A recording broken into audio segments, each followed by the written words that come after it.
Alright, so hopefully you've grabbed your Chromebook. You have your warm-up out and worksheet 9.2. We're going to be using both of those in a minute. Go to the website.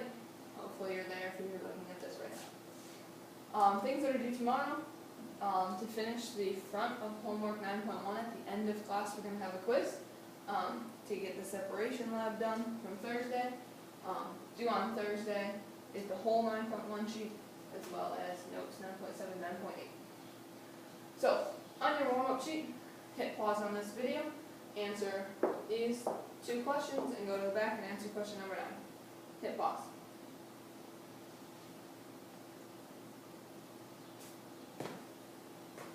And once you finish this, an unsaturated solution is a solution that's not full yet. It contains less dissolved solute and can fit more. A saturated solution contains the maximum amount of dissolved solute. It's full. We're going to be using these definitions on some graphs today. Question number 9 on the back. Lewis dot structure for water. If you have not drawn this yet, hit pause.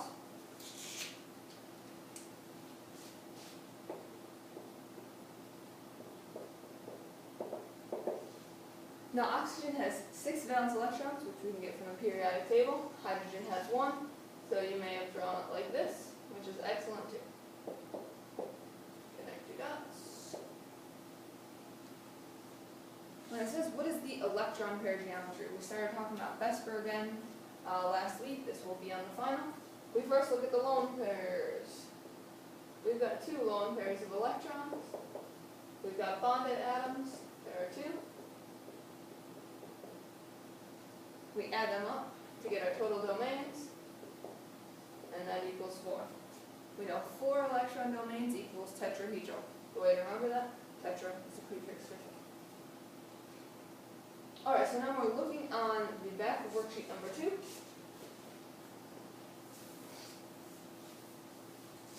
This is a solubility graph. Hopefully you took notes on it. If you did not, here's your recap. Any point that's on a line is saturated. So,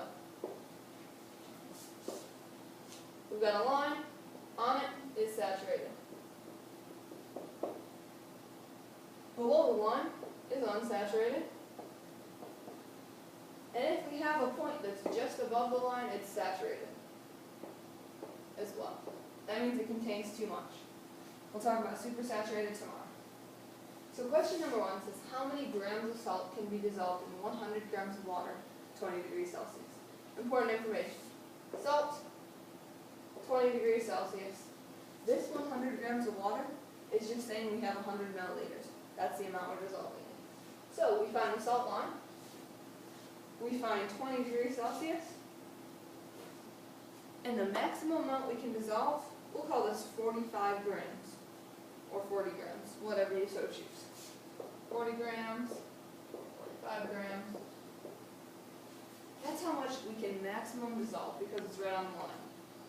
If we dissolved exactly 40 or 45 grams of salt, this would be a saturated solution.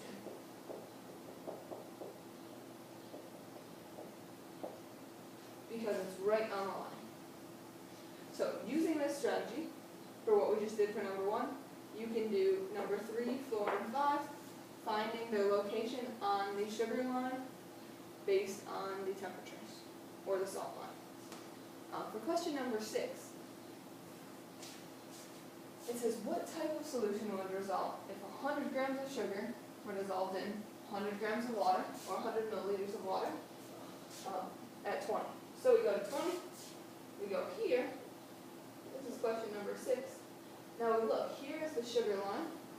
This point is below it, so that would be unsaturated. Sorry, I'm knocked out. I'm teaching for a class that I'm not here for. Mm-hmm. Yep. Can I interrupt you too? Yep. I'm sorry. Say hi to Mrs. Wells. Sorry, guys. So next up we've got solubility of salt and sugar. We're going to take these same data points and put them on the graph and figure out if it's unsaturated, saturated, or saturated. There's some letters here. These letters are here, so you can plot the points on the graph and find out where they are. So, once again, we've got 100 grams of salt. We want to make sure we know which graph we're looking at. 100 grams of salt at 40 degrees Celsius. So we find 40, we find 100 grams. I advise you to label it, write the A. Now we can look, is this on, above, or below the line? Here's the salt line, this point is above, so that would be saturated. If instead we have 5 grams of salt at 100 degrees Celsius, we go up to 100, this is way down here, letter B, it's below the line, it's unsaturated. All of the rest of these follow the same exact pattern. You look whether it's on, above, or below the line. On the line, above the line is saturated, below the line is unsaturated. Make sure you're looking at the correct line, whether it's salt or whether it's sugar. The next 4 is sugar, we've got another salt. Plot your points. Question number 8, challenge problem, try it out, we'll talk about it tomorrow. And when you finish, hand in this worksheet. Try out number 8. If you get it right, you get a bonus point. Job applications are up on the website. Today's the last day to turn in that. Take notes for objective 9.7 and 9.8. Those are due Thursday. If you're ahead, you can get done with 9.9. That's due Friday.